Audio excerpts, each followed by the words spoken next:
Okay, good afternoon, everyone. We'll start slowly but surely while people are joining the webinar. So, welcome to this EU Global Action on Space webinar, EU Space Data in Action, Supporting Sustainable Economic Development and a Greener Future for Africa. My name is Thomas. I'm going to be your moderator today, and I'm dialing in from rainy Brussels. Following on from the very successful demonstration of the African-European collaboration during the Africa-Europe Week in February, this webinar will present EU space capabilities and solutions that can support the African private and public sectors in building sustainable economic growth and a greener future in Africa. We're going to have today experts from the European Commission Directorate-General for Defense, Industry and Space, DG DEFIS, but also experts from the EU Agency for the Space Program, EU SPA, as well as local partners who will provide their insights on available space data and the applications in the region. Before starting the webinar, though, I would like to remind you that you can ask questions at any time by typing in the chat box at the bottom right of your screen. And please be reminded that the webinar will be recorded. We're going to upload all of the presentations on the EU Global Action on Space website, and my colleagues will send you a link of this website on the chat box as well. So without further ado, let me give the floor to our first speaker today, Luis Cuervos Potorno. He's a policy officer at the European Union Directorate-General for Defense, Industry and Space, for short DG DEFIS. And he'll open this webinar by introducing both the EU Space Program, but also the EU Global Action on Space project. Luis, please, the floor is yours. Thank you very much, Thomas. If you could kindly share my presentation. Yeah, thank you so much.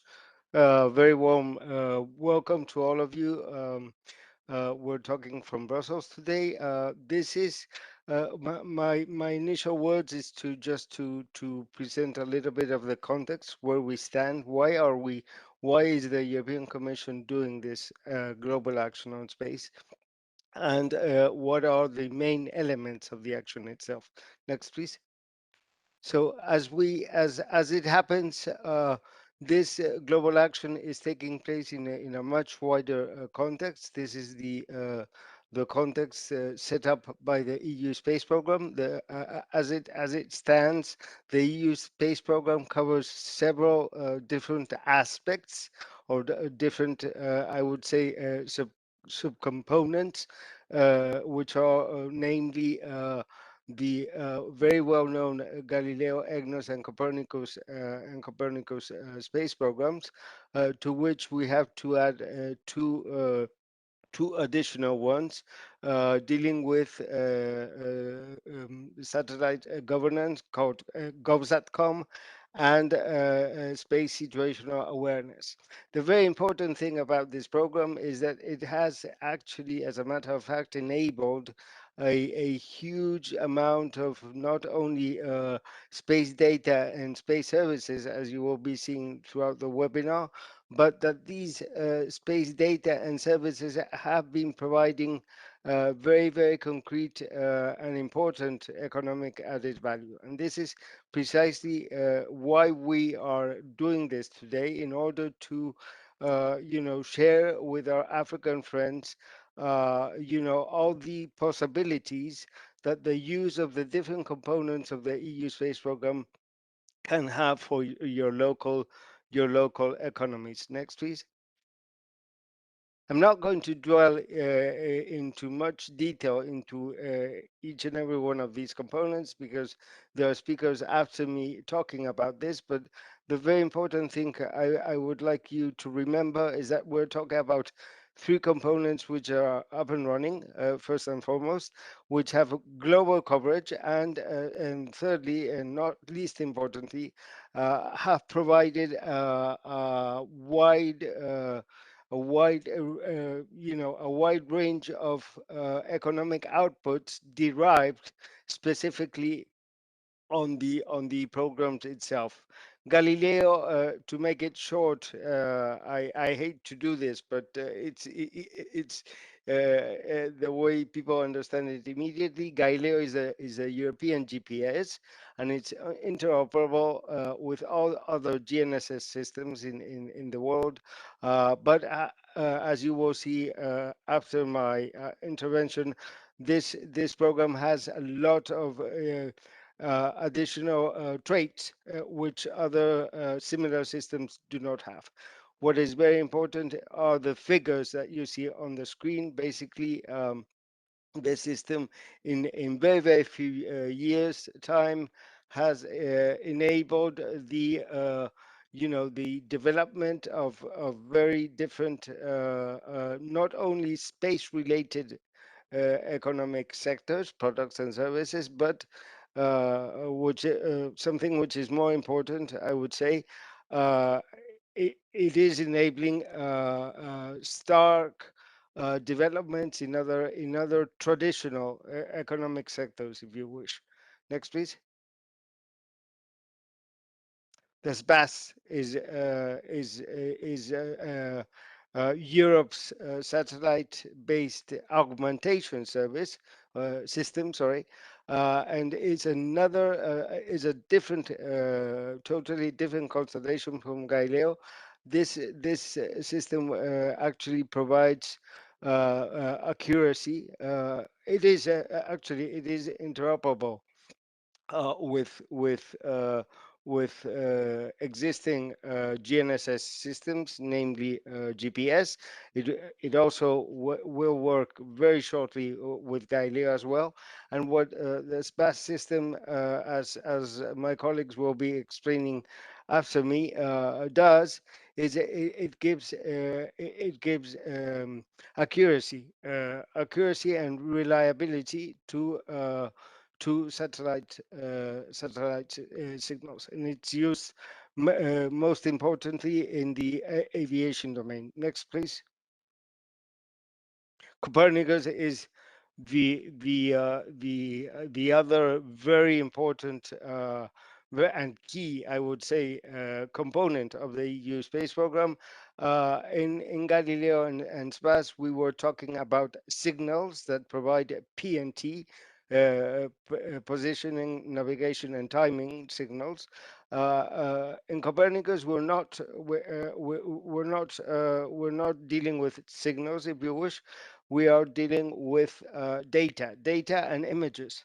So this is, as a matter of fact, the most important system of its kind worldwide. It's You can see on the screen the immense value of this, which Copernicus is actually giving rise in not only in Europe but throughout the world. And this is precisely one of the objectives of this webinar, is to exactly make you see the potential developments that this system could have in your local communities, for your eventually for your own economic needs and growth. Next, please. One important feature of all these different components of the European space program is that they have, as a matter of fact, been working, so to speak, in, I would not like to say isolation, but almost in parallel streams.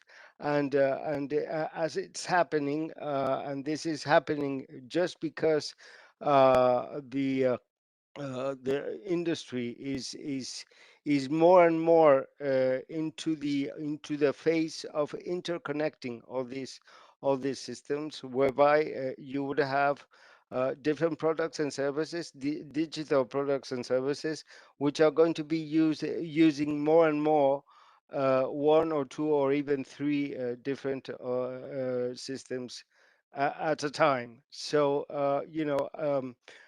this is really important because, as I said at the beginning, the EU space program is I would say, a digital enabler of new, not only of new digital solutions directly related to the programs itself, but it's enabling interoperability within the systems, and the possibility of new products and services to arise using the features of all these satellites seamlessly.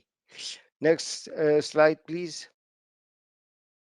In this context, we set up the global action. Why have we done this? Basically, because Europe, the European Union, has acquired a what we could say a first mover position in this area. So we are, at the front of technology and industrial development based on these systems.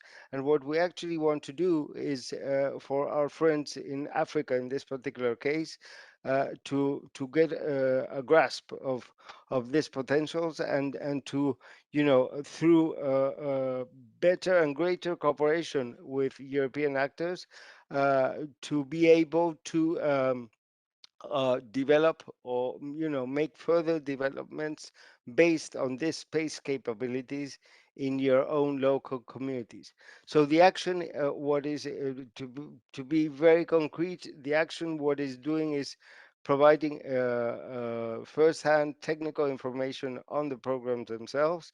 Then we are actually providing also first-hand information on market information to facilitate interaction between the EU space community and your local communities in your countries, and thirdly, and I think this is really important because it's a true novelty. The action is enabling or has embedded a business coaching service, which is provided for free. I will explain next in the next slides, please. A business coaching service which is directly oriented to providing concrete services to companies and in particular SMEs that want to engage with European space actors. When I mean actors, we're not talking about the European Space Agency, but we're talking about mostly developers, product and service developers. Next slide, please. So within this coaching strand, very important coaching strand for you, I think, the coaching strand is following a very concrete and detailed work plan in which the global action team will actually accompany whatever entities are interested in cooperating with European stakeholders on space throughout a fairly not very long process, I would say, but a very structured process in the sense that you will have access. You will be pre-selected in the first place, and once you are pre-selected, your entity, your company, your institution, your space agency is pre-selected. Then you go into a second phase whereby the global action team will give you tailor-made training courses, which will facilitate your acquaintance with all the technicalities of the different components of the space program.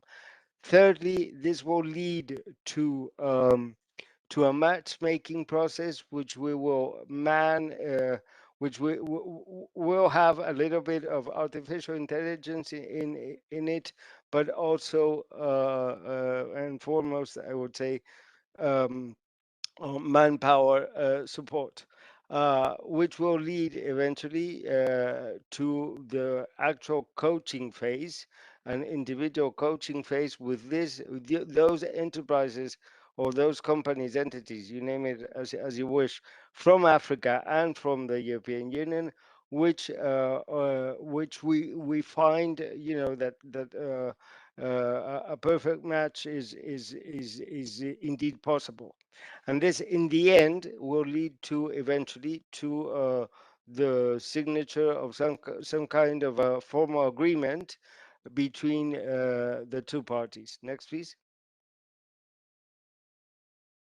So coaching, because this is a question many people ask, what is the coaching about? The coaching will assess the gaps and the areas to be addressed within your particular market, and within your particular the particular market sector you're active in, and also of course in consideration to the facilities that the EU space ecosystem can provide. The second phase would be a coaching phase whereby our individual experts, we have more than 40 individual experts working on this, will provide tailor-made assessment and a coaching plan with specific milestones and a concrete timeline.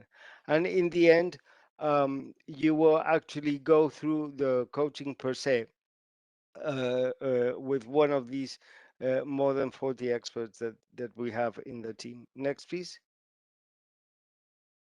This is the very last piece of information I would like to convey to you today, because this is more than obvious that people would like to know who is eligible to this facility, to these services. The rules, the ground rules are very simple. It must be any legally established company or organization in the European Union or outside the European Union in any of our target countries, many of them in Africa, of course. Secondly, private or public companies of all kinds of sizes can actually be considered eligible. So this includes space agencies, research organizations, SMEs, of course, universities, technology centers, etc., etc. And the only negative condition, so to speak, which is applicable, is that they must not be subject to restrictive measures as set by the European Union. And last but not least, we are requiring these entities to provide with financial figures for the last 3 years, for the simple reason that um, we do want to make sure that the service and the financial and human effort put into this is going into the right hand, and that we are ensured of the capacity and of the activities of those seeking for those services. Next slide, please. And this is about it. In the previous slide, actually, there was if you can go to a previous one, sorry. Yeah, thank you.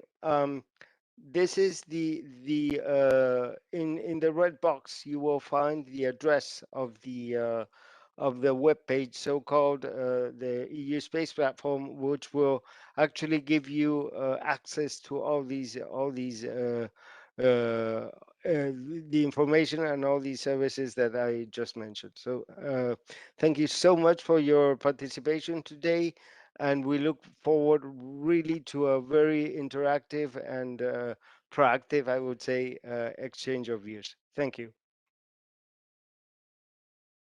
Thank you very much, Luis. Well, I think people will have lots of questions, but they'll have a moment of Q&A in a bit. First, let's zoom in now to Earth observation, and I'm building on this first presentation. I'll give the floor now to Dr. Astrid Koch, who's also a senior expert at DG DEFIS. She'll share with us more information about the Copernicus program and all of its relevant services for the African countries. Astrid, please, floor is yours. Thank you very much. Thank you very much for having me. And let's go and dive into the slides. First slide, please. So the main message here is there is a Copernicus architecture, and the architecture is provides full, free, and open data, which is available also to African stakeholders. That means African stakeholders, be it academia, startups, companies, industry, big and small, governments, intergovernmental institutions can use the data.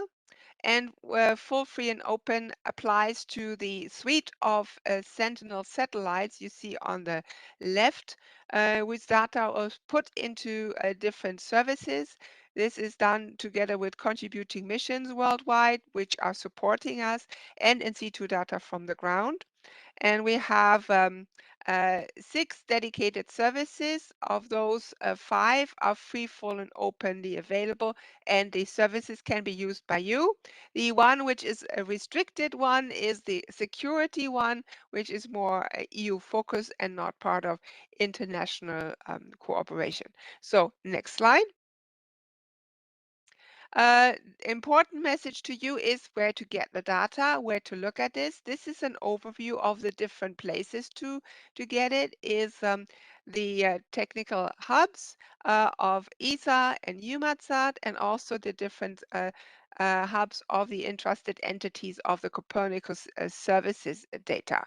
So I invite you to have a look. Because I don't have a lot of time, this is just an overview. I just want to say, please have a look when you have a moment, and there's a wealth of information you can tap into. Next slide.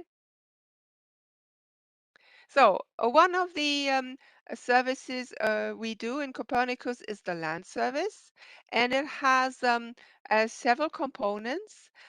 2 are not so interesting for you, which is the EU local component and the pan-European land cover mapping. But what we do is a global systematic monitoring on dedicated uh, indicators for water, for vegetation, and for energy area. And we do on dedication hotspots. So, can you please go back to that one? Next slide. Okay, here's an example for a global land hotspot component. We do a lot of dedicated hotspot monitoring, which is going very deep dive into a dedicated area for the sustainable management of natural resources. For example, DG INPA is supporting the biodiversity strategy in Africa, and there are other important collaboration project which are using Copernicus land service information. So next slide. Unfortunately, I have to say another service is also very popular, which is the emergency management service. The emergency management service is providing value-added maps to users worldwide when there is a disaster. And unfortunately, there are a lot of disasters, for example, earthquakes in Nepal. There's an Ebola outbreak in Guinea, flooding, for example, here in Norway. We have a lot of tropical cyclones, hurricane, not only in the Pacific, but also in the Atlantic, and earthquakes are happening. Uh, this dedicated services is available for the EU emergency management services, but also people around the world can activate, saying we would like to request the activation to provide dedicated maps via the EU delegations. So next slide. Here's an example for the atmosphere monitoring service, looking at dedicated output parameters, for example, for the air quality forecast and reanalysis. We saw that during the pandemic, lots of nitrogen oxide were diminished, but now we see rise again. Here also, not only do UV information and the ozone, but we do global forecast and global emissions maps, which are are visual products which you can go on the website, have a look, and use if you want to. So next slide.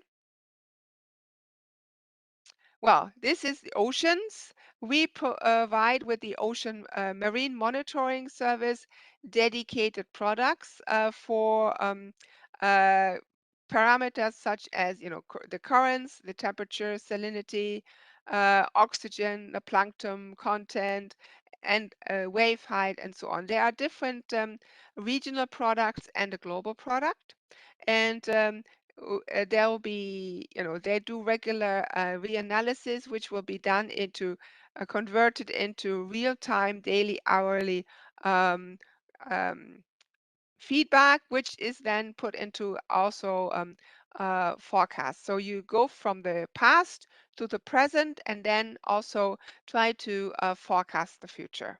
Next slide. Important topic for all of us is climate change. And climate change, we need to monitor what's happening on the planet, but also to provide dedicated um, information points to our decision makers. So this climate change service is supporting that by, they have a climate data store, which is available for everyone. And there will be estimates of the essential climate variables. Um, the colleagues do clearly, regularly global and regional reanalysis and provide forecasts for climate projections and dedicated products for specific topics of interest, for example, for tourism, for energy, for the insurance sector. Next slide. I just want to talk a little bit about a project we do together with the African Union Commission, which is funded by our DG for International Partnership. This is the EU-Africa cooperation to support Africa's own capacity to exploit Earth observation. That means they do their own product for Africa. So it started in 2006, and now in 2021, we have the second implementation of what is called the GMES in Africa program. And we, meaning Copernicus and GMES, which was the former name, is the main pillar of this program by providing the data and the dedicated or the means to provide these dedicated services. Next slide. So here you see me, and the main issue here is that we have a cooperation arrangement with the African Union Commission. It will be, it's on data exchange. It will be implemented by ESA and EUMETSAT, and they will make sure via the regional hubs and via the the EU METCAST system to get better and more complete access of the Copernicus data in Africa. Next slide. Here you see the thematic areas GMES in Africa is working on. You see there on the right side the governance issues and infrastructure, for example, water resources management, but also capacity building for managing natural disasters and dealing with climate change, but also was important, food security and working on health management and the the infrastructure development. These all are areas of the GMES in Africa program. So next slide. And it's not done in a way, it's done regionally. So there are different consortia working on different things. Um, and I would like to invite you to go to the GMES in Africa website and have a look whether there is something of interest in your region or how you get in contact with the people working on a specific topic you have in mind. And then I think you can make the connections and work with them. So next slide. Um, just briefly, I think Anne-Catherine will talk about it more in detail. We have global networks of local champions, and the local champions are making sure to reach out to users in their region to promote Copernicus and also to uh, enhance global, local and cooperation and be of support to local users, mainly also by providing translations for their dedicated home language and to also organize promotional events and trainings. And these are called the Copernicus Relays. We would love to have more Copernicus Relays and academies in Africa. So next slide. Here you see the academy is the same thing, but it's on the academic institutions. So there is a global network of academic institutions working on Copernicus, meaning that they're promoting space and space applications in education in their curricula, also support people in the education system to use Copernicus for their thesis and to enhance the skills of the students. So, and I think that's my last slide. It was a very short and brief presentation, but I just want to thank you for your interest and I think that's the first start to have a look at Copernicus, what Copernicus can do for you. Thank you. Thank you very much, Astrid. Excellent. Now we're just going forward, and I will give the floor to Anne-Catherine Debian, who is from the Copernicus Support Office, and she's in charge of managing Copernicus Academy and Relay Networks, so she can give you all of the necessary information about it. Thank you very much. The floor is yours, Anne-Catherine. Thank you very much for the introduction. Happy to be here today, and I will be showing you another slide, not the one on GNSS. I will share my screen, if that's okay.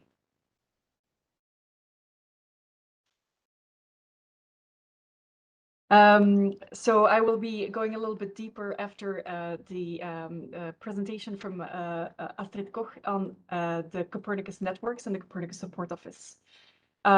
So Astrid already explained what the Copernicus program or the Copernicus component of the EU space program is all about.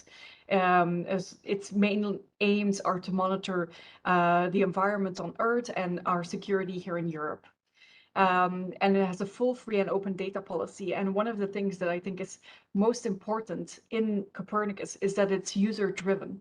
So not only are the data being made available on a full free and open basis to users everywhere, it's also been defined and by the requirements of users. So everything that public authorities or other users needed in terms of information in Europe was then boiled down to the Sentinel satellites and the Copernicus services to serve them in the first place. But in the meanwhile, you also have all of these data available where entrepreneurs and startups, other companies, NGOs, they can all work with these data and develop their own services. And so that is actually also the aim then of the Copernicus networks, to be one of the tools in this user uptake and promotion of Copernicus and what it can do. And I have to say, a lot has happened in the past 7 years. So when the Copernicus program started, there was a study done to see how well people were aware of Copernicus. Were they using Earth observation related products in their policies, for example, at national level? And at that time, there was still a lot of people didn't know about it. And that's also why the Commission at that time set up a toolbox of different kinds of initiatives that could help boost Copernicus user uptake. So that includes training and information sessions, to a MOOC that ran for the past few years, a focus on internationalization, a Horizon 2020 specific projects on Copernicus, the Copernicus Startup Program to support entrepreneurs and startups in the field, promotional events, high-level events, and infrastructure as well. And but those are all tools, and to really then be able to reach the users, what is in between there is the Copernicus Relays and the Copernicus Academy, together with the Copernicus Support Office, as they are the ones who are then able to distribute all of this information in their local ecosystems, in their own industries, for example, and that is the main aim as well. So what the Copernicus networks and the Copernicus support office do is to really enforce this information exchange. The Copernicus Relays and the Copernicus Academy are standing really close to the end users, and they can come back with feedback saying, you know, this is how this is being used. This is how it should be used better.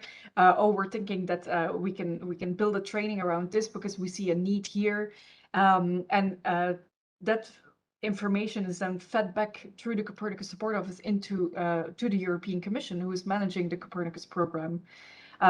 So they're really a key. They play a key role within this whole Copernicus ecosystem.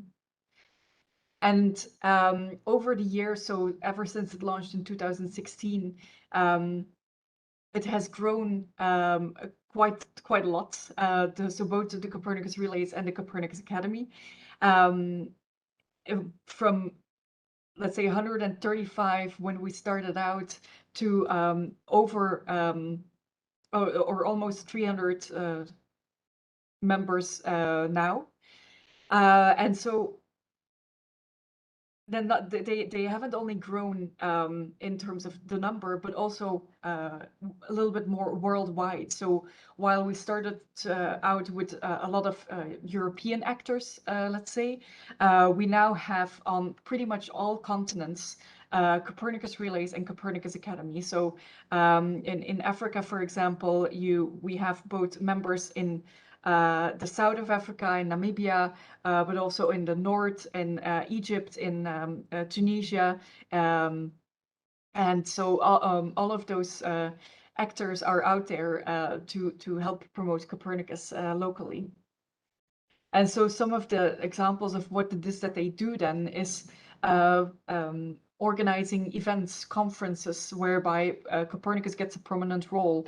It's setting up networks whereby there can be information exchange. It's also supporting hackathons if their ecosystem that they're most familiar with are startups or are students. It's using hackathons to get people involved into Copernicus. While the Copernicus Academy, they are doing, of course, more things on the training side with academia. So that's really at universities, for example, organizing a master's, but also to people that are involved in lifelong learning, to younger children, to get them interested in space, interested in Earth observation. A lot of online learning tools, MOOCs that have been set up by Copernicus Academy members. And so indeed, if you're interested in joining the networks, we're always happy to welcome more people, more actors in Africa, for example. There's an application form on copernicus.eu. And we also request a support letter from a national authority. But with that, you can apply and say, like, I want to help out and build the Copernicus ecosystem and boost Copernicus user uptake in my area, in my country, for example. And we'll be happy to help you further in doing this. So thank you very much for your attention. And I will leave the floor to the next speaker. Thank you very much, Anne-Catherine, and thanks a lot for sharing this opportunity to represent Copernicus around the world. Indeed, the relays and the academies are the ambassadors of the Copernicus program around the world, that we know very well, and please do apply.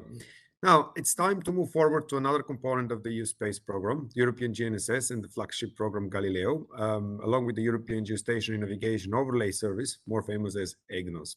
So Peter de Smet, who is a senior expert and a team leader for the international relations team at DG DEFIS, will kick off this session. And then we're going to hear from Bernardo Brun, who is part of the market development team at the EU Agency for the Space Program.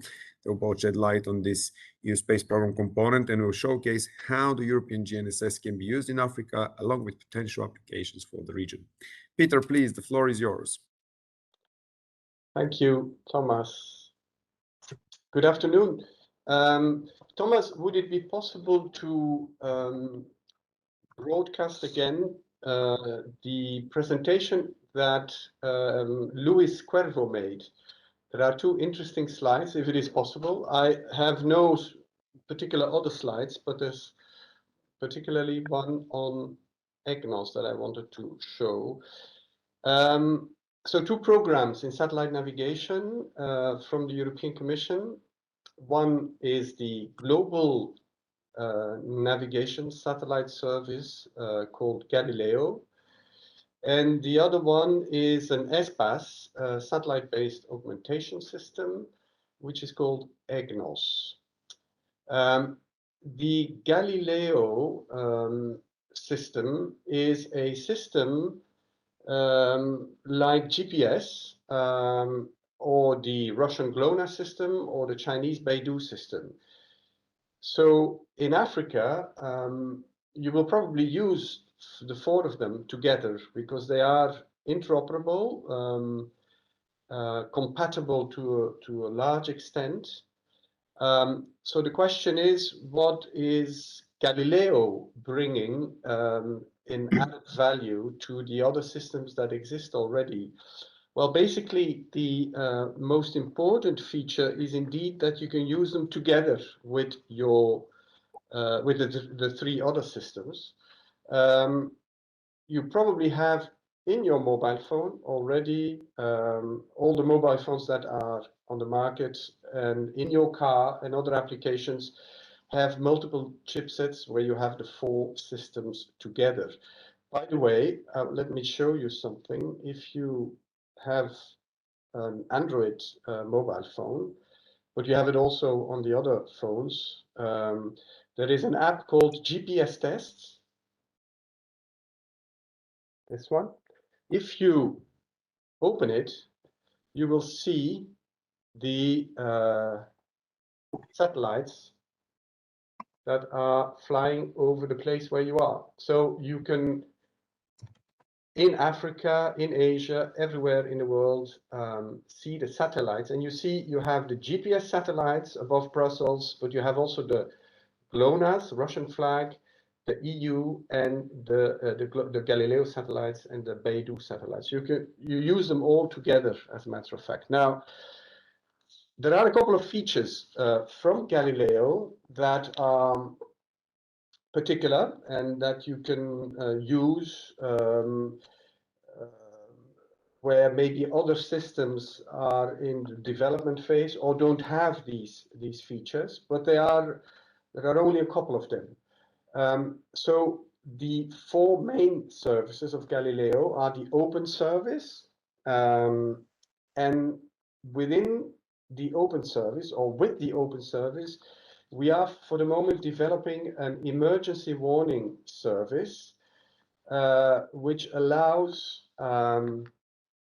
alert functions to be channeled through your mobile phone in case of emergency situations like bushfires or earthquakes.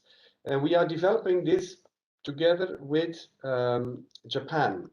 So Japan has not a global navigation satellite system, but it has a local system over the Pacific Ocean, which is called QZSS, and they are cooperating with us to issue this emergency warning service. We have done a number of tests, and this could also be used in Africa. There is a public regulated service, which is for more defense and security applications. It's an encrypted signal, which is mainly destined for European Union member states official services.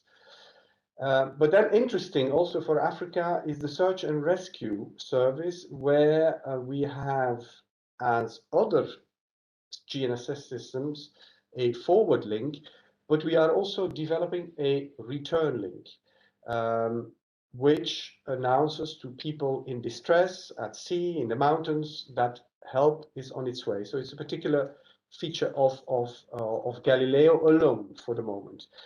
And in the SAR service, we are developing two-way communication and other new features, remote distance activation of beacons, for instance, an aircraft that has disappeared where there are no radio signals coming anymore, we can or we are working on a system, search and rescue, that could activate from a distance the beacons, the SAR beacons. And then we are working on a high accuracy and authentication system which is planned to be rolled out around 2025. Now, if you could go, Thomas, to the map with the different ESPAS systems, I wanted to show where exactly this one.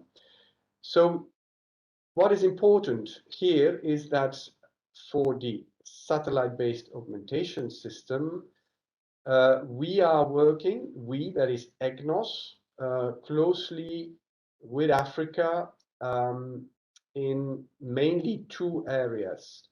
And I'm talking about geographical areas.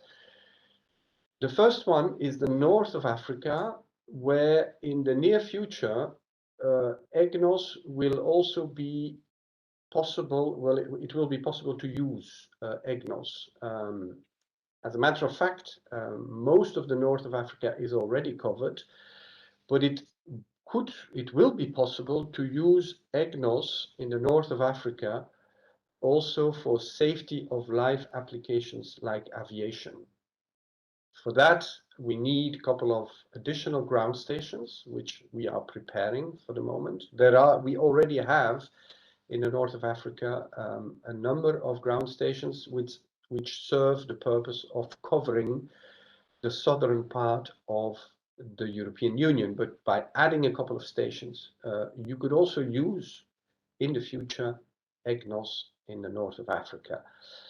We are also working on a new version of EGNOS, which is called EGNOS V3, version 3, which will work with a double frequency, with two signals, radio signals, and it will augment, in addition to the American GPS signal, also the Galileo signal.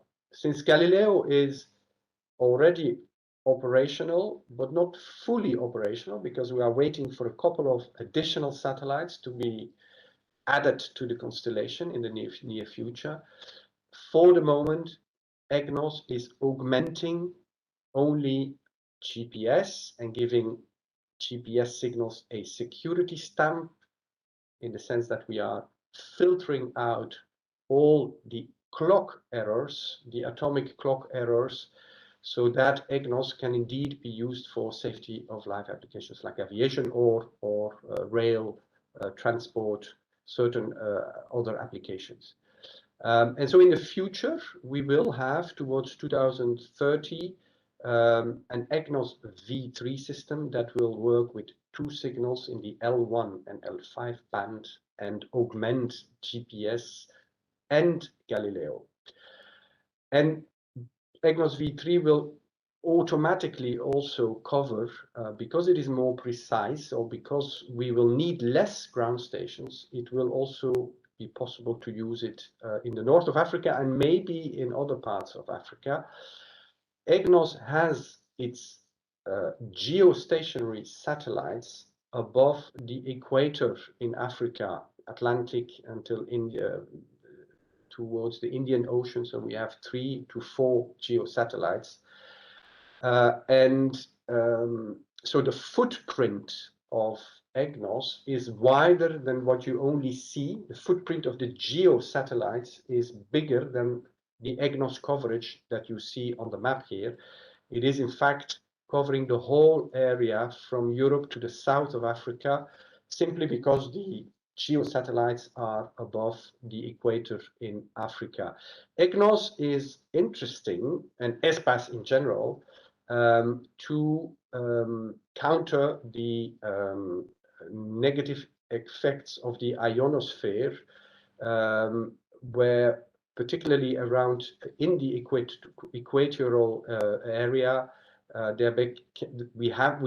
you are suffering, or regions in the world are suffering from these ionospheric disturbances caused by the sun. And EGNOS, and particularly EGNOS V3, will be an additional support to counter these negative effects of the ionosphere. So that is EGNOS and EGNOS in the north of Africa. But then there is also what you see on the map, ESPAS, and the A stands for ASECNA.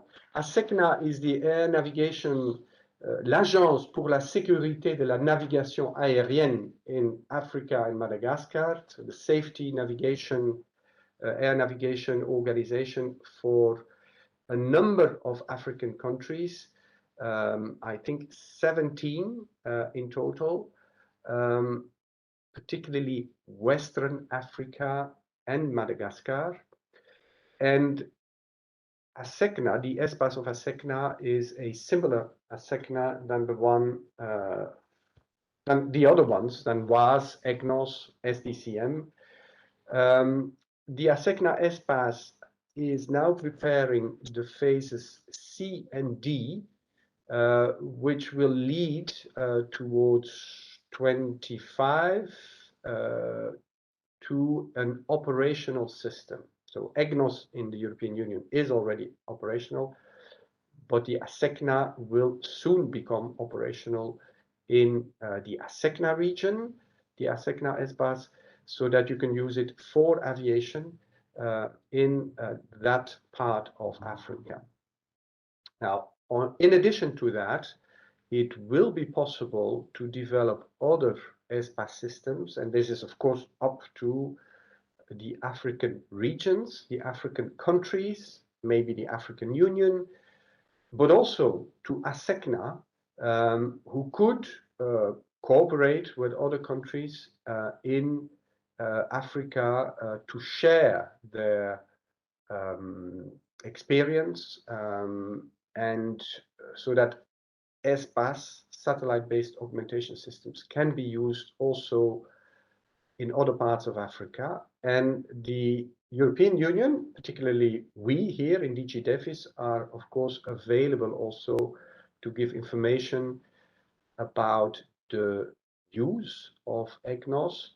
It is not only used for aviation, but you can use it for multiple applications.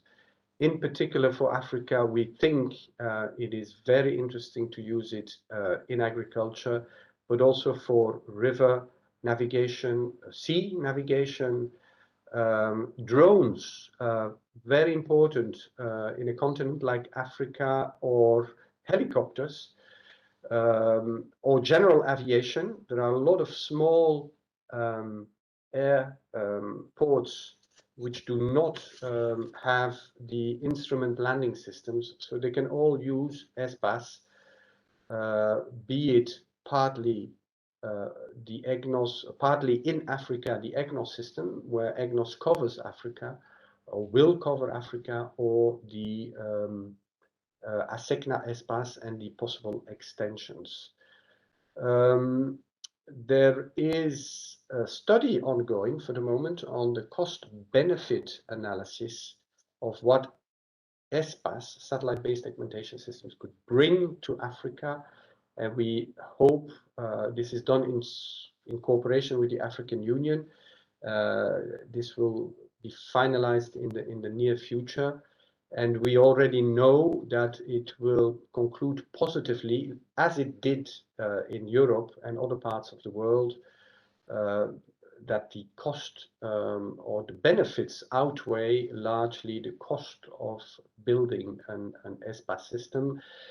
Of course, the discussions in Africa are ongoing, not only in aviation, but in other application domains, whether there are no other systems that could help position and navigate, like GBAS, ground-based augmentation systems, or other techniques.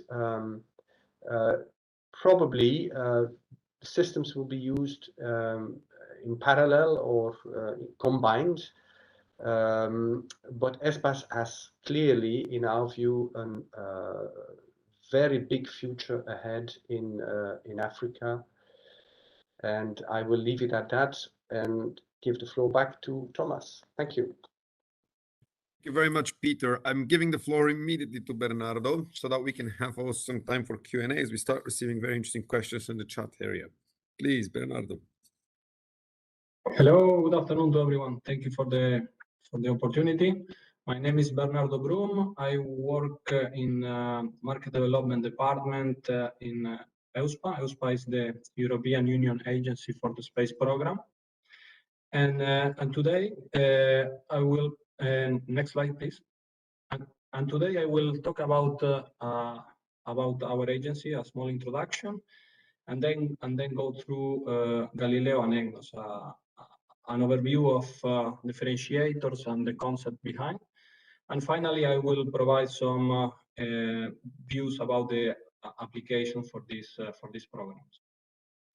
Next slide, please. The European Union Agency for the Space Program was created last year, and it was formerly called European GNSS Agency. In the past, we were focusing only on GNSS, so we were working with Galileo and Egnos.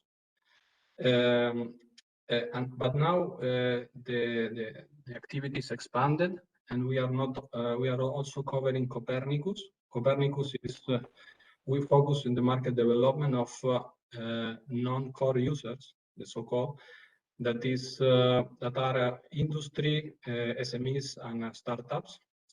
We are working also in the creation of the user network for Gov.com. Gov.com is a system that is under development that will provide secure communication based on satellites to governmental institutions. And finally, we will start working with the space situational awareness that provides monitor and surveillance of space assets. Next slide, please. Okay, so as I briefly explained, I will go through the focus on the GNSS part. So I will give an initial overview of Galileo and its differentiators. So Galileo is a global navigation satellite system. It means that provides global coverage, allows positioning, but not only, also navigation and timing. It's based on a satellite constellation, but it has also other components like ground stations. And it's a system because it's formed by several elements. There are many global navigation satellite systems, and one of them is Galileo. Galileo is the European one, but there is also, for example, GPS, GLONASS, or Beidou, all of them providing global coverage. Next slide, please. Galileo has some specific differentiators compared to the other systems that are these four. I will go through these four that are open service multi-frequency, Galileo high accuracy service. One behind, please. One slide behind. Galileo high accuracy service, Galileo open service navigation, message authentication, and the Galileo signal authentication service. There are other services that, as already explained in the previous presentation, like the search and rescue service. But I will focus on this four right now. So next slide, please. The open service multi-frequency. Galileo transmits the signals in more than one frequency bands. These are E1, E5, and E6. These provide some benefits for receiver because this redundancy enables a higher reliability and continuity of the service, and enables also better accuracy thanks to the mitigation of multipass errors. You know that in some harsh environments like urban canyon, there are a lot of reflections that interfere with the proper calculation of a position. By leveraging the signal transmitted in other channels, the receiver is able to detect these multipass signals and cancel, and therefore we can get a more precise solution. This is one of the differentiators that Galileo offers in comparison with other constellations. That, for example, in GPS, not all the GPS satellites transmit the signals in multiple frequency bands. Next slide, please. So another differentiator is the Galileo OSNMA, or Navigation Message Authentication, which is transmitted worldwide and is freely accessible to all users, but they have to be provided with a compatible device. OSNMA provides receiver with assurance that the receiver Galileo navigation message is coming from the system itself and it was not modified. And this feature is useful in many application areas that requires a reliable position. For example, in the navigation of autonomous agricultural machine, or cars or drones, where they need to navigate autonomously, and it's important that this positioning information is authentic. It is also utilized in geotagging photos for common agricultural policy to certify that the picture was taken in the place that they claim to be taken, or for road user charging or mobile payments. It's also used in other application areas. This OSNMA feature is currently in live testing, and the service declaration is expected to be announced next year. Next slide, please. Another differentiator is the Galileo High Accuracy Services, or HAS, that provide free of charge high accuracy precise point positioning corrections in the signal E6B. This is transmitted in a particular bandwidth of the Galileo signals. It provides real-time corrections that enables to reach an accuracy of less than 2 decimeters.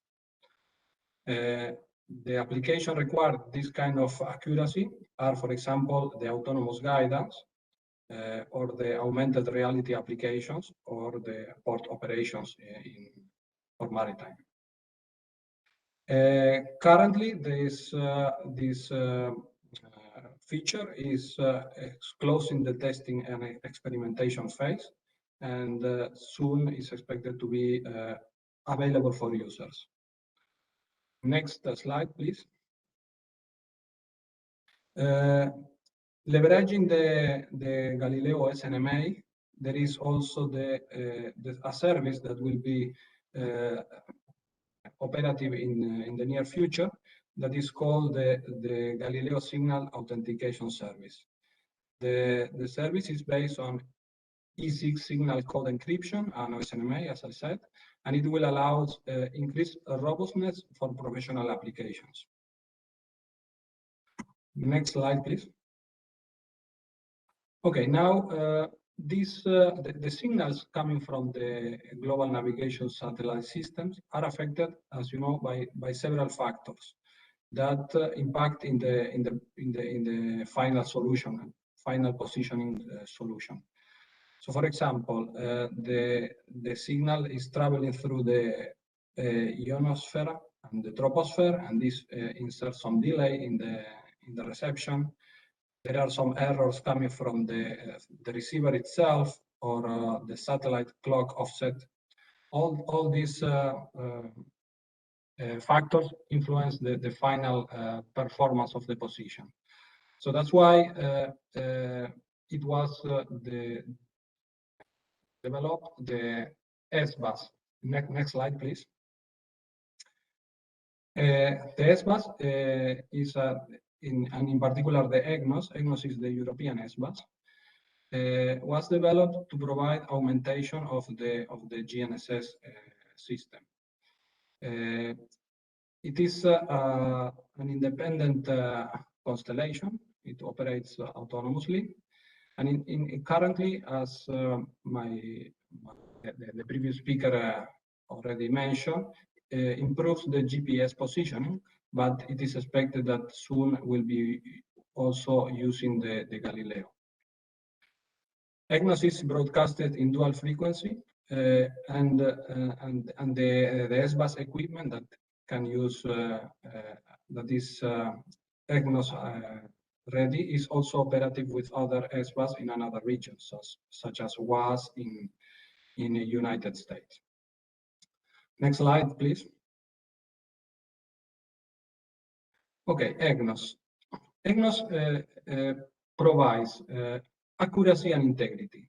Accuracy, it corrects the error received by the GNSS system, but it provides also integrity. And this integrity is very important to enable some applications that are sensitive to the performance of the positioning. So for example, in aviation. Integrity is a measure of trust, and the system, EGNOS, provides this information and also warns the user in case the positioning information is not reliable. How does it work, the EGNOS system? The GPS satellites transmit the signals to the RIMS GNSS stations, and the RIMS station they know with exact detail the correct position of the satellites. So based on this information and the signal received from the satellites, they are able to derive the errors introduced in the atmosphere when the signal is traveling. So this calculation leads to an error that is then sent to a less uplink station, and this station uploads this information to the EGNOS satellites. Finally, the EGNOS satellites transmit these corrections that can be used by the receivers on Earth, combining this information with the location information coming from the GPS satellites. Next slide, please. Galileo and EGNOS are widely used in Europe and worldwide in many market segments. We can see here some of the milestones that we achieve in, for example, in smartphone. We have over 2 billion Galileo-enabled smartphone in the market. It is used in road, in drones, in aviation, in maritime, etc., etc., etc. Next slide, please. In aviation, as I briefly explained, is used enabling the vertical guidance of airplanes when landing. This allows to reduce the risk when landing in bad weather conditions, for example, and reduce the number of diversions or cancel flights. Currently, the system is used in over 400 airports in Europe, and there are over 800 EGNOS landing procedure operative. This is what we think that it can also be useful for Africa in the near future, as it provides important benefits in terms of flight routes, saving fuel, and reducing emission and noise impact. Also, EGNOS is used with drones, enabling new and greener air mobility and parcel delivery schemes. Next slide, please. EGNSS, EGNOS and Galileo are used also in maritime. railway and road. For example, in road, there is the eCall initiative that is providing all the new cars sold in Europe since 2018. A device that informs emergency rescue systems whenever there is a serious accident. So the system transmits the position of the car, and this enable a quick response in case of injuries. So this information enables a rapid response, and therefore is saving a lot of life because of the timing needed to reach the place of the incident. Next slide, please.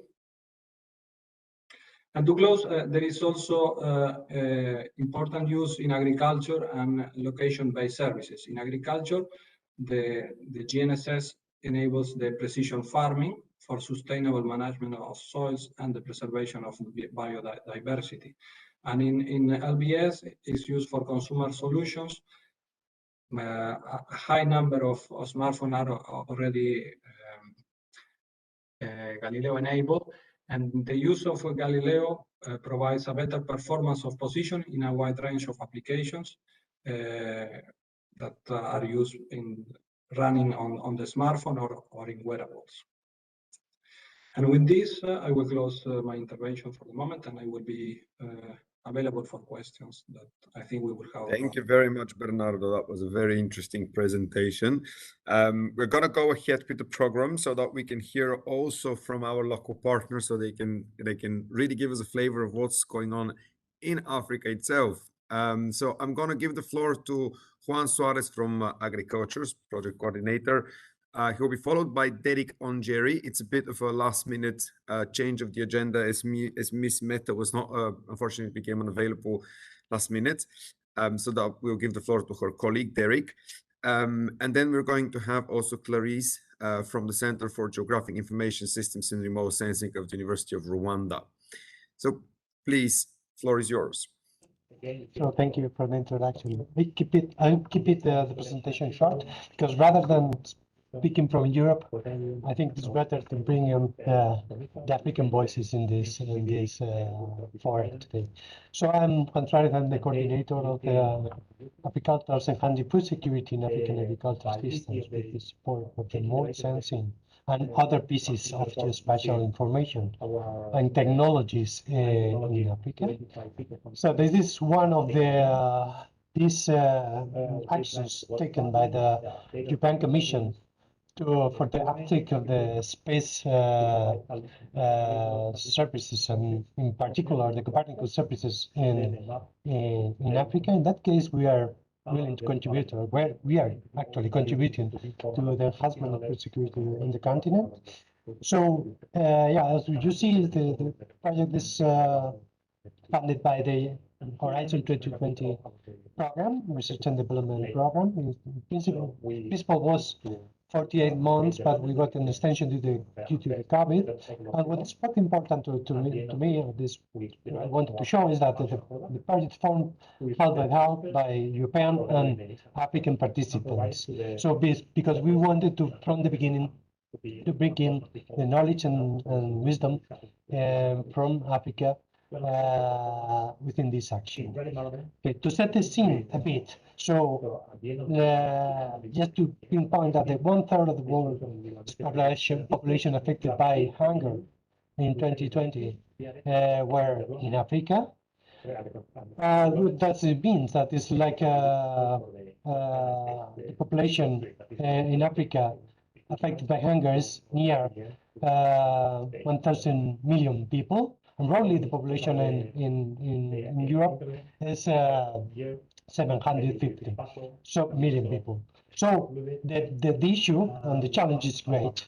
So the good is that we can contribute to this, or our aim is to contribute to this through the use of this ubiquitous information provided by satellites, in principle mainly by satellites.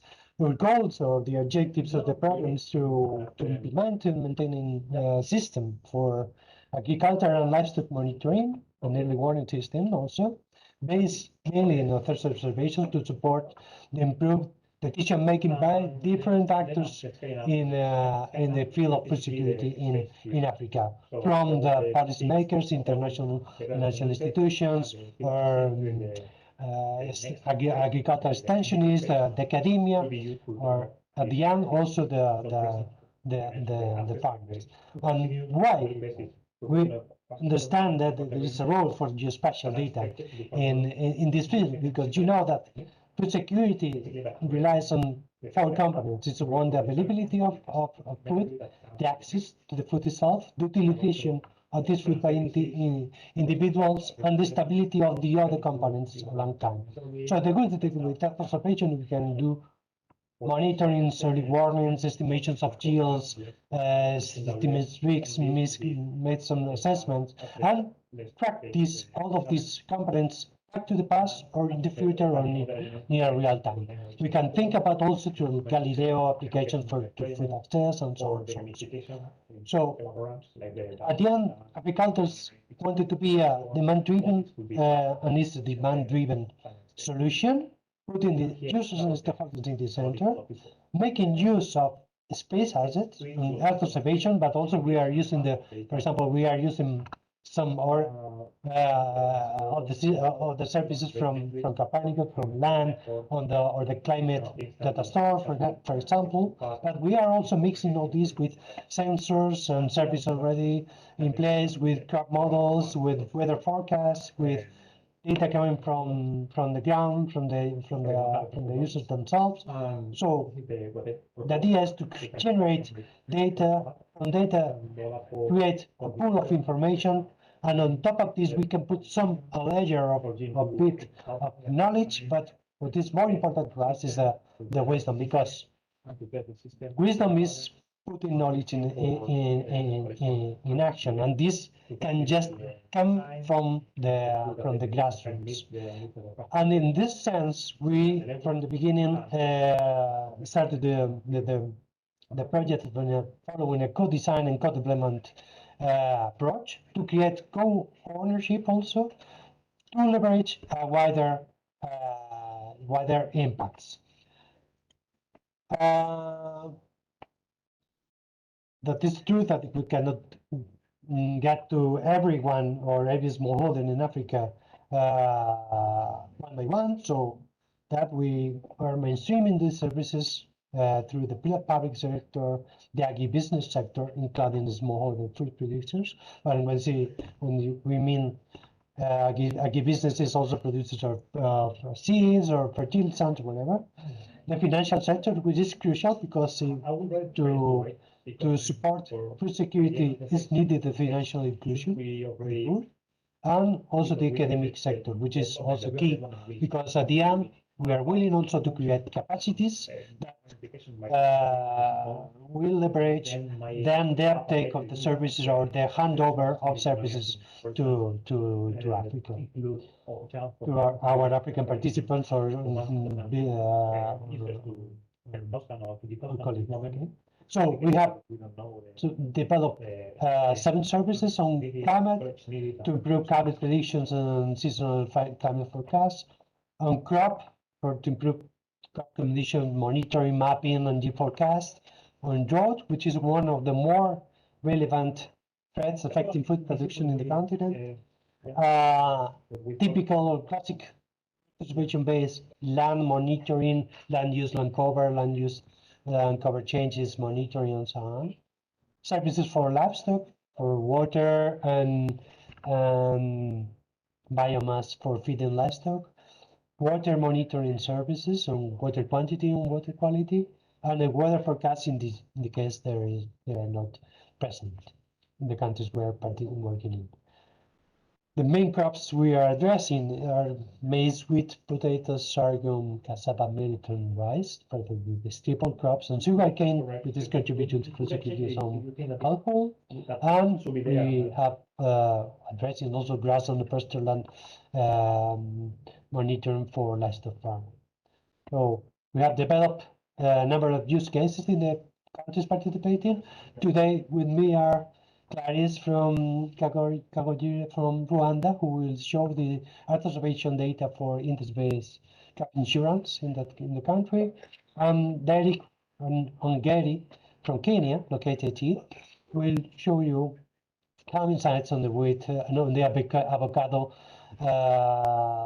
service for avocado for the avocado value chain. We have developed a platform for to widespread or to provide access to the services. I invite you to visit it.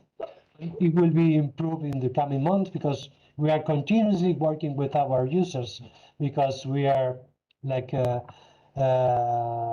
coming back to them in a continuous dialogue, because what is important to us, that is again the co-creation, the awareness raising, and the ownership on the results, because at the end we need to create a genuine interest on the solutions, because we need to address real life problems to at the end really make sustainable the activity for, and then get looking after the long run for the money invested by the European Commission on this. So I leave now the floor to my colleagues.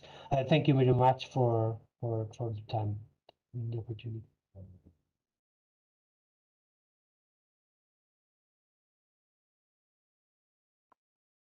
Okay, so Derek, if you want to kick off. Okay, thank you very much, Juan, at least for already introducing Africultures and some of the work that we are doing. So I would like to share my screen.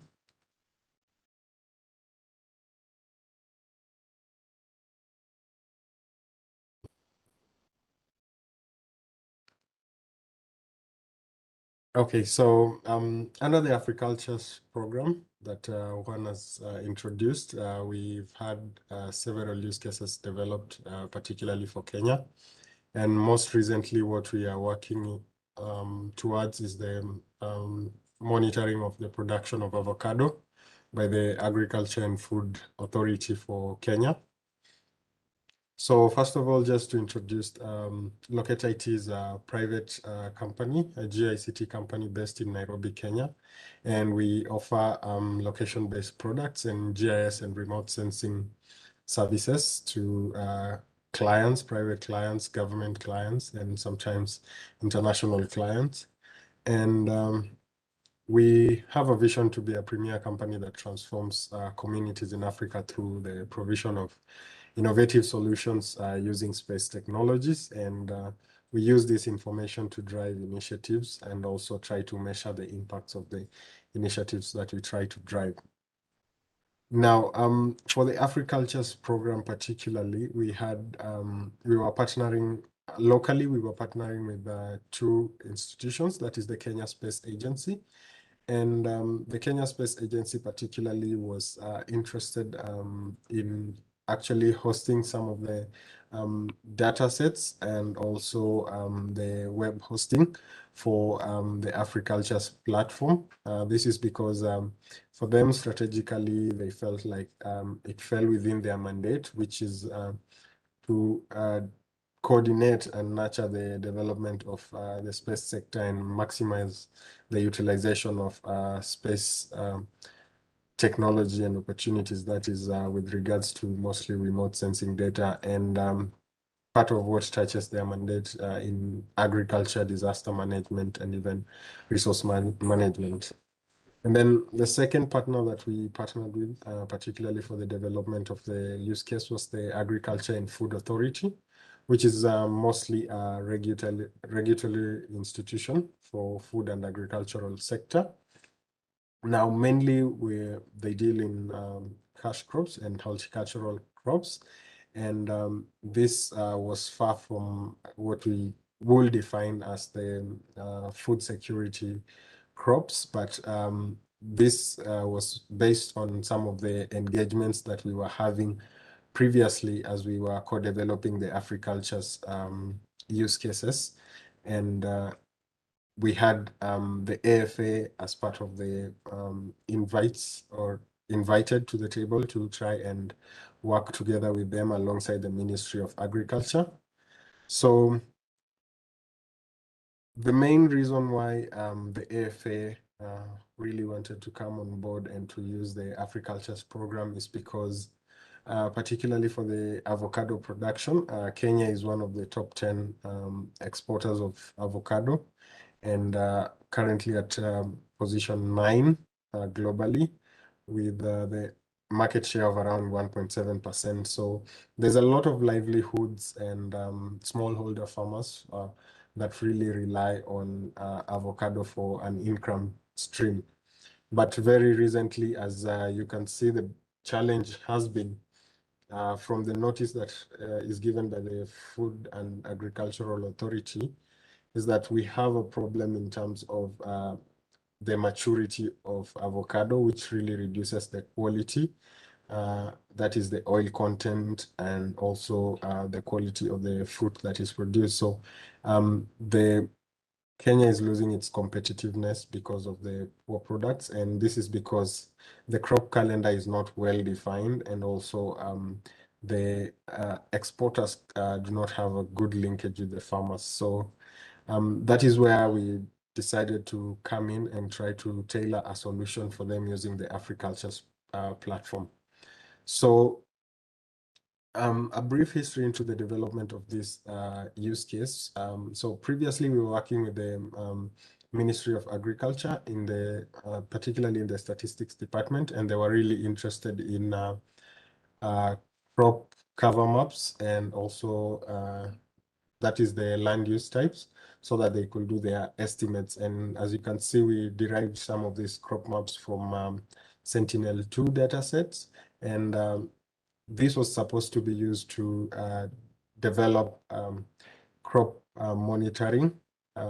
So that is the crop health and crop phenology, so that we can have in-season interventions for farmers, and also to try and boost production.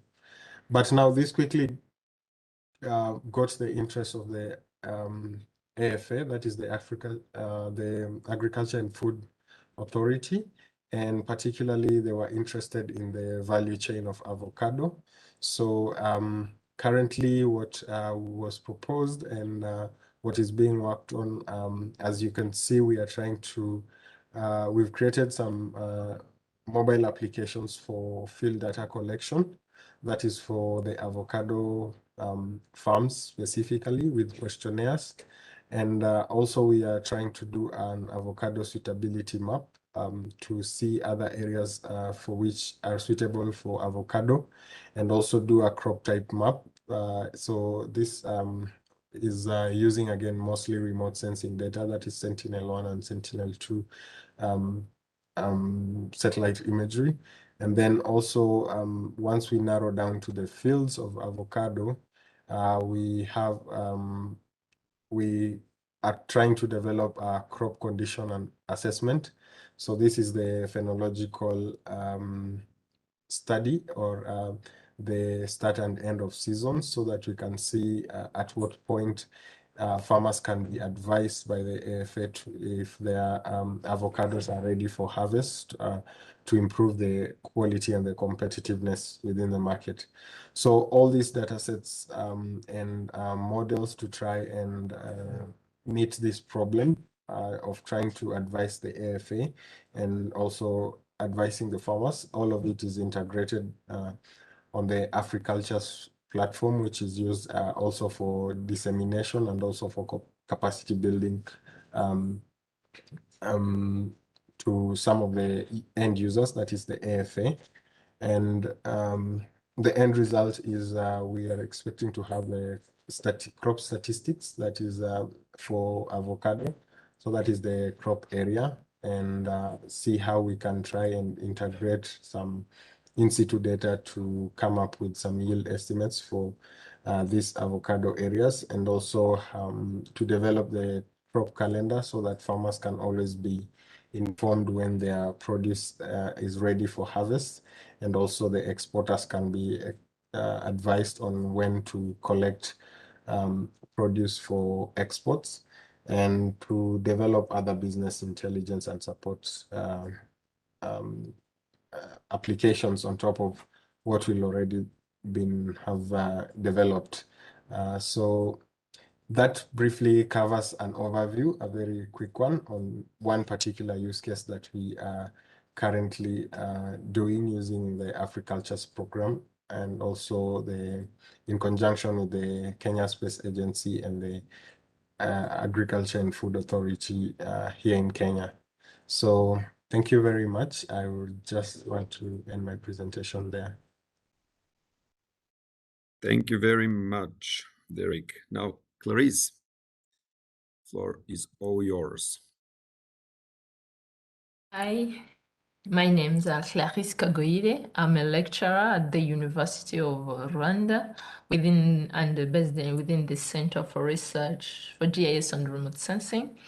So we are, as already introduced by Juan, we are part of the Agriculture. And in Rwanda, we actually focused on the insurance scheme, the crop insurance scheme.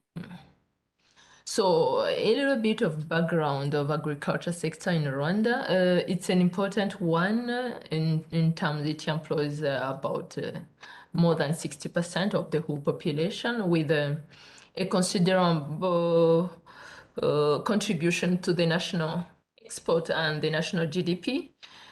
And one important thing to also take note is 90% of the cropland are located to the slopes due to the topography of Rwanda, which actually contribute to the vulnerability of the sector.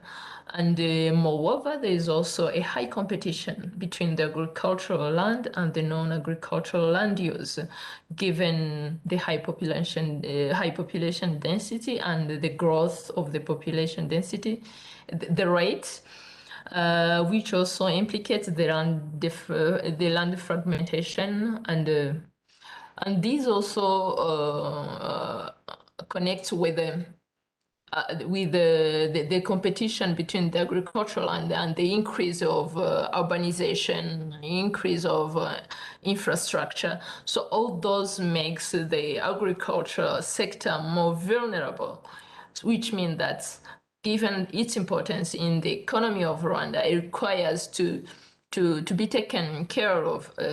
Next slide.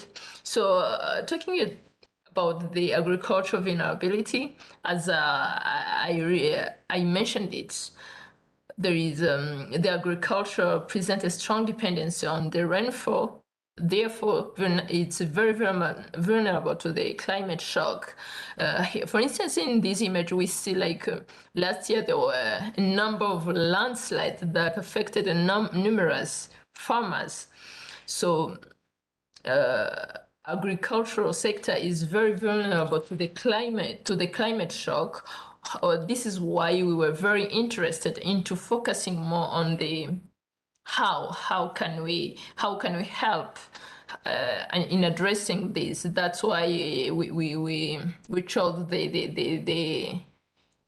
these insurance scheme to not only increase the farmers' access to the financial service, which is still very low, as we are nowadays, we still at a 5% agricultural financial access, only 5%. And when you think that the majority of the population are actually surviving by the agricultural sector, you understand that the financial access is still really low. So supporting the insurance scheme would not only increase the financial access to the farmers, but also protect their investment in agriculture. So next slide, please. Next slide. Also, the current National Agriculture Insurance was actually introduced in 2 years ago, in 2000 2019, and currently it has only two main products. The most common index-based crop scheme, which is index-based crop insurance, and the wither index insurance. The scheme, as I already said, was introduced to increase the financial access and protect the farmers, to protect their investment, so that the Ministry of Agriculture can help into increasing the agricultural productivity. Next slide, please. So though the scheme was started, it's still facing a number of challenges, and the main one is actually the data constraints. And we are aware of to have an index-based insurance program requires data on the crop, especially on the crop yield. There is a need of historical yield data, which both the ministry and the insurers. I should have mentioned already that the scheme was actually implemented through the partnership of the government and the private sector. So working together, there is the insurers, which are the private sector, and Minagri, which is the Ministry of Agriculture.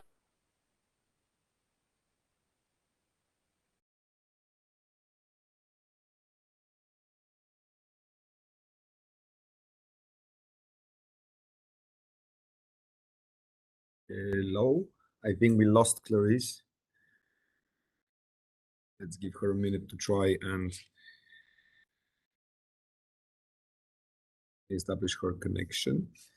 Okay, well, in this case, we can maybe go to our next speaker, Stella Mutai, until Clarice manages to reboot her computer. So Stella, please, she's a winner of the Special Africa Prize of the Farming by Satellite competition. So we're really much looking forward to hear from you, Stella. Hi, can you hear me? Yes, we can't see you, but that's okay. fine.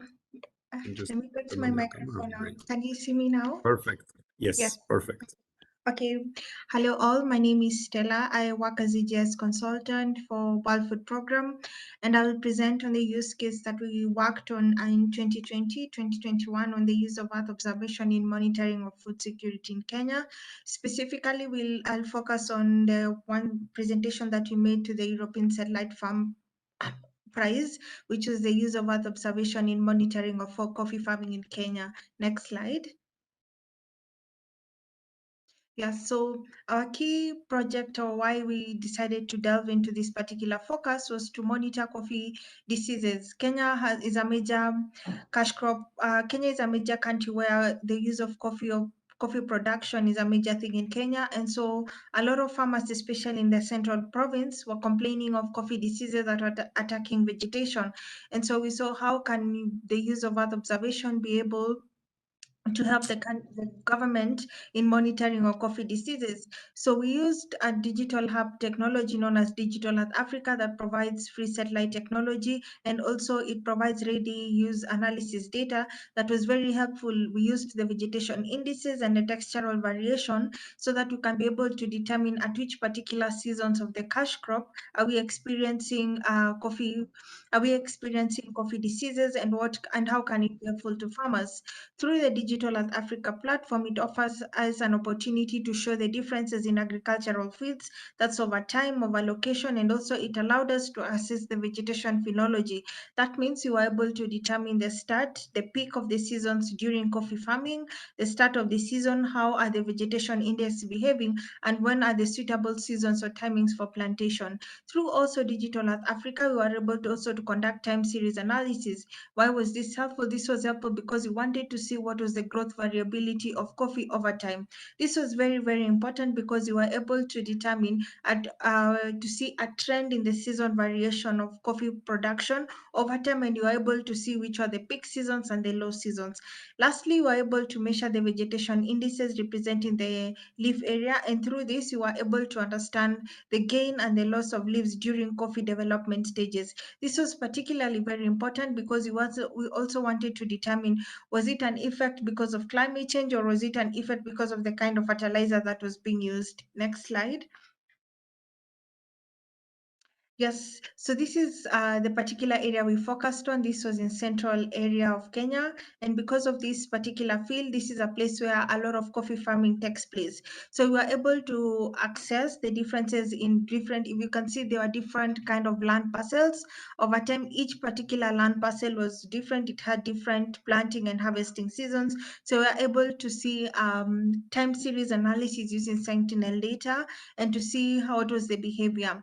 Also, we were able to use also vegetation phenology. This was to look at what particular seasons were the coffee plantation changing in terms of vegetation indices. And mostly we were relating climate change, and also apart from climate change, you are looking at is if farmers left that particular land and went to the next land, what was the duration of coffee growth at that particular time.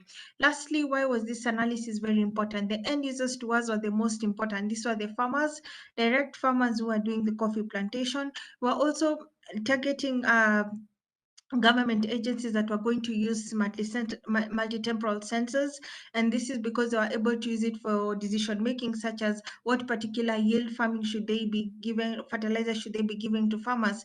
Secondly, we're using it as a scenario for advising also the farmers at which particular seasons was it important for plantation of coffee farming, and which particular diseases grow in different variation of seasons. That is, at the peak of the season, which particular diseases should they look out for?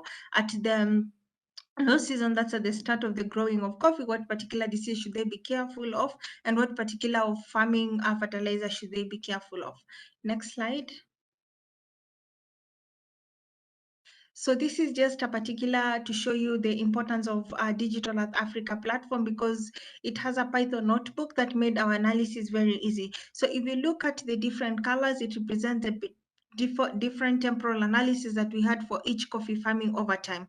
And this was to show the greenness of NDVI values that were changing over time. This is between the period of 2018 to 2020. So with such kind of analysis, each farmer is particularly being able to see the behavior of their farm over time. That's between when you compare the Sentinel images that were available between the period of 2018 to 2020 over the same period of time, and that is mainly during the coffee plantation season and also the peak of the season. Next slide. Just to delve in, why was this? We just pick one particular farm. We wanted to see what was the start of the season, how was the NDVI values behaving at the peak of the season and the end of the season.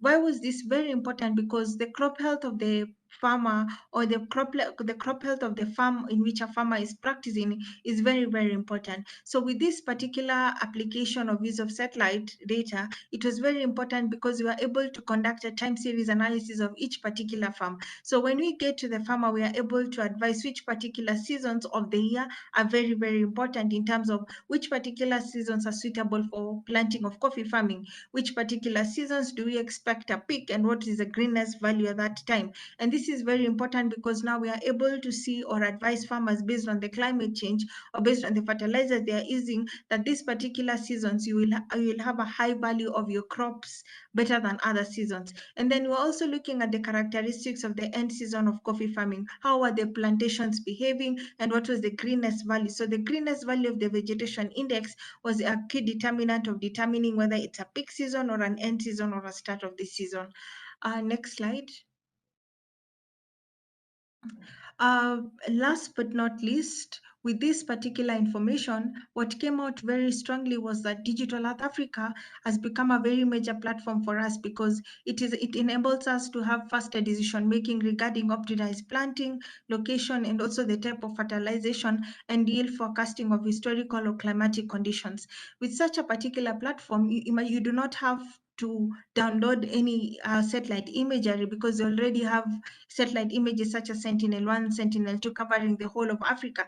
This is a very, very big win because I realize a lot of farmers, when you are doing our data collection, don't really understand how to use satellite data. Neither do they even understand what is satellite images. So when you go to the government agencies, most of them do not really want to know what happened behind the technical specification of satellite data. Rather, they just wanted to see the output of such a platform. And as you saw in the previous slides, the output for us was the most important, so that as we read or we present our case studies to different government agencies or stakeholders who are interested in coffee farming, it is just an analysis that gives them a decision-making strategy that's very easy for them. Secondly, the use of Digital Earth Africa was very new to us, and also it was open source. It saved us on much cost and saved us also on a lot of time. So in such a platform in Africa, it has allowed us to see how it can support different agricultural and food security in Africa.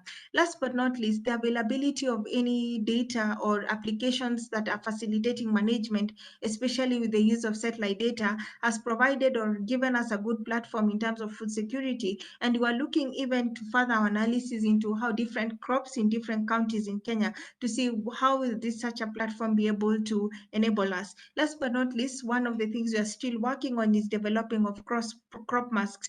This is very, very important because with such we are able to validify our analysis from the field, and this will be able to see we are still working on it with the same platform of Digital Earth Africa. Thank you. The last slide. I worked together with one of my former colleague in IFAD, who is called Piero. He's an economist, and you were able to come up with just ideas on how, from his economic perspective, how to utilize satellite Earth observation just from the technical to the non-technical perspective. And these are just the links of where presentations are and where the Digital Earth Africa Hub is. Yeah, that's all. Thank you so much. Thank you very much, Stella. That was very, very interesting. In the meantime, we see that Clarice rejoined us. She was abruptly interrupted by her internet connection. I don't know, Clarice, if you want to quickly wrap up before we turn to the round table, as we've received a couple of questions already. Yes, please. If I can have the presentation back. So, yeah. Yeah. So as apologies for that, I had a power cut. So as I was saying, to counter the different challenges with the Earth observation data from agricultures could address some of these, especially next slide, please. To help with providing the data, because the data can actually, availing data can address some of the challenges the insurance scheme is facing, such as the lack, formulating premium that are affordable, because there is a need to keep updating the premium, because currently the ministry is actually providing 40% of the subsidy to help the insured farmers to pay out their insurance. Next slide. So within agricultures, we offer a number of services that can actually help out in terms of availing the data. Next slide. These include the crop yield. Next slide. These include the crop yield monitoring, the crop monitoring, the yield forecasts, and the early warning. For instance, here we have an example of the crop type mapping. Within agriculture, you can have access to the crop yield using the Sentinel to time series images. With these, we can avail data on the crop condition over the years, which can actually help the ministry into their planning, not at the farm level, but at least at the country level, so that they can budget well on the budget that is required within to run the scheme. For instance, here is an example of the vegetation condition indices over the last year, which can show you clearly, for instance, when we look at the September image, you can see the difference between September and December. Of course, it also connects with the crop calendar, and because in September, that's during the long dry season, whereas in December that's the small wet season in Rwanda. And again, when you look at the June during the harvest, we can see also that the value of the vegetation indices reduces considerably. So with this data on the crop condition, Minagri could have a way of monitoring without requiring too much field work, because nowadays there is a high cost of conducting the crop cutting experiment to be able to estimate the crop loss that should be used for the crop indexes and updating them seasonal every season. So availing more data sources such as the one we have here could actually improve the scheme in terms of the quality, and even address the basis risk, because now for now they are only covering the insured crops are now only about 5 crops. And the idea is to increase the crops and also increase the trust, the farmers' trust, so that the scheme can have more farmers buying the insurance. Then the ministry will not have to pay too much subsidy. So here's one example. The next slide, please. So beside the crop monitoring in Rwanda, given the topography, it's very hilly, and which also connects with a number of microclimates, and the number of microclimates within the country does not match with the existing number of the weather station. So again, on the data constraints, having more data, Earth observation data on the weather condition could also help into upgrading or improving the weather index, the weather index product. For instance, this example here is the crop early warning service that we have in agriculture, which actually provide which combine the vegetation indices with the temperature anomalies and precipitation anomalies, and provide different levels of early warning of crop loss. So this also is another example on how the Earth observation could actually be used to improve the scheme. Next slide. Next slide, please. So next. So during our use case, we tried to involve a number of the key stakeholders within the agriculture, focusing more on the public sector, the ministry, and of course the financial sector in the beginning, so that we can gather their needs. And we are still working together, and they are very enthusiastic about the product, and the potential is clear, and we've been working together from the inception of the project up to now. And we hope that adding Earth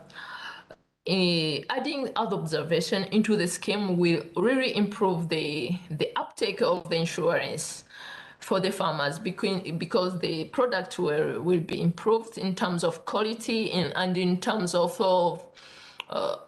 visibility, because if there is more data, the product is going to be improved, less basis risk, and then we can have more farmers buying the insurance. So I will wrap up here. Thank you for your attention.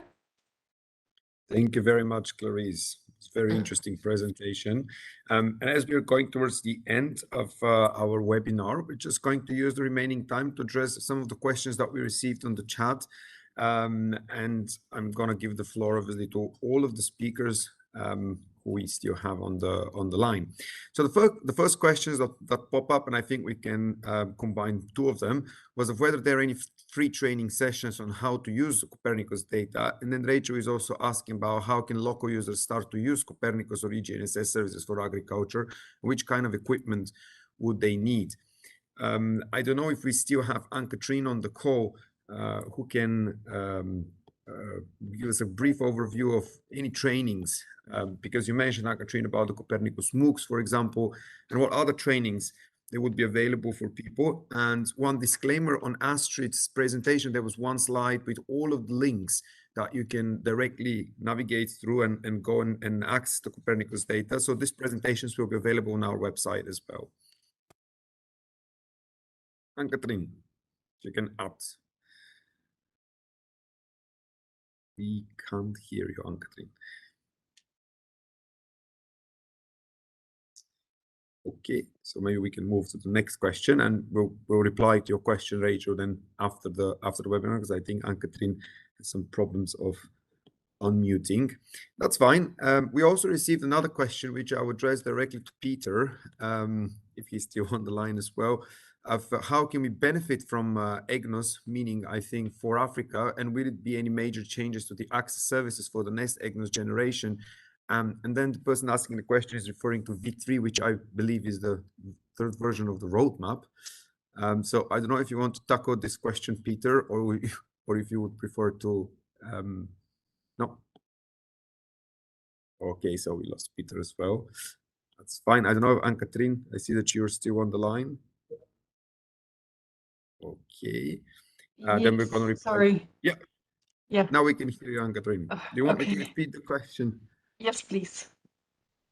Okay, so basically, we had the question of how, if there are any free training sessions on how to use the Copernicus data, and how can local users start to use Copernicus or EGNS services for agriculture, and which kind of equipment would they need? So for the first question related to the training sessions, I would advise people to go and look at the Copernicus MOOC. It's not running anymore like actively, so you won't get a certificate for participating because they're not grading anymore, but you can still rewatch all of the videos, and it really gives you the entire overview of Copernicus and all its applications. Then in terms of how can local users start to use Copernicus or EGNS services for agriculture and what equipment is needed, I would say so there's a lot of open source software that you can use and open data. But of course, in terms of for Copernicus, in terms of infrastructure, what you need is then the bandwidth, the internet bandwidth, to be able to download these data, which are often several gigabytes large, and a good computer. But there's a lot of the open source software that's available is really great to work with. In terms of GNSS for agriculture, I'm less familiar with that. So I think that then depends on having a receiver and being able to work with it. Although if you have an Android phone, it does also give you access to the GNSS raw measurements, so you can use some of the Galileo features on your smartphone as well and develop an application with that. Thank you very much, Anne-Catherine. And now I see that Peter is also back. Peter, I believe you are unmuted now. Do you want me to repeat the question? It's a very interesting question, I think directly relevant to your area of expertise. Yes. I think, yes, I got a question. So to continue on what Anne-Catherine just said, indeed, for EGNOS, for precision agriculture, you can use a specific EGNOS receiver for agriculture on your tractor, but you can also capture raw data via your mobile phone. But I think what is behind the question of Jane is where can we use it in Africa? So what is important is that you need areas which are covered by EGNOS. And as I explained, the north of Africa is partially covered. And to have full coverage of a country, we need, or parts of Africa, we need additional ground stations. And these additional ground stations need to be, we call them RIMS, integrity monitoring stations of EGNOS. We need agreements with hosting states who are willing to host this. So that's one thing. But as I said in the answer in the chat, the most advanced espace in Africa for the moment is ASECNA. So in the ASECNA countries of Africa, the espace will be used soon. For EGNOS, depending on the application, we will need an agreement. So if we want to use in Northern African countries EGNOS for aviation, then an international agreement need to be concluded between the European Union and that particular country, because for safety of life and aviation in particular, there are security features and liability and financial issues that need to be solved or laid down, specified, provided in an agreement. For the rest, they can use it, as I said, freely for non-safety of life applications, if and where there is coverage of EGNOS. Last point raised, Egnos V3. So indeed, Egnos V3 with the double frequency and multi-constellation transmission or security stamp, we will automatically with EGNOS cover more than only the north of Africa without adding additional stations. But for the moment, we don't know exactly until where in Africa EGNOS would reach. I would certainly propose to follow the development of ASECNA. Thank you. Over to you. Thank you very much, Peter. As we're running out of time, there is only one last question from Dr. Raga, but please do send us this question also on our email via our website. You can find our details, but my colleagues and I want to put it in the chat, as your question is more procedural and it relates to the call for this action and the funding, which we can reply to at length offline. So that brings us to the end of our webinar. Very interesting, very rich in content. We covered the EU-Space program, all of the components in a general manner first. Then we dived into the Copernicus program. We spoke about the relays in the academy networks, the ambassadors around the world of the Copernicus program. Then we looked at the different services of Galileo. We talked about EGNOS in depth. And certainly not least, but most importantly today, we actually saw use cases about how Copernicus, but also in general EU-Space data is used in Africa already for very, very useful and socially useful services such as optimizing the crop production and agricultural insurance schemes. With that note, we just wanted to make sure to invite you to really tune in to the Global Action. As for your region, for Africa, we're having another webinar planned on the 31st of May, which will be in French. It will be very similar in content, but it will focus on French-speaking part of Africa. And then we're also planning very soon to have a hybrid event in the African continent. So yes, please stay tuned and do not hesitate to contact us further if you have any other questions. With that in mind, I wish you a wonderful end of the day. Thank you very much.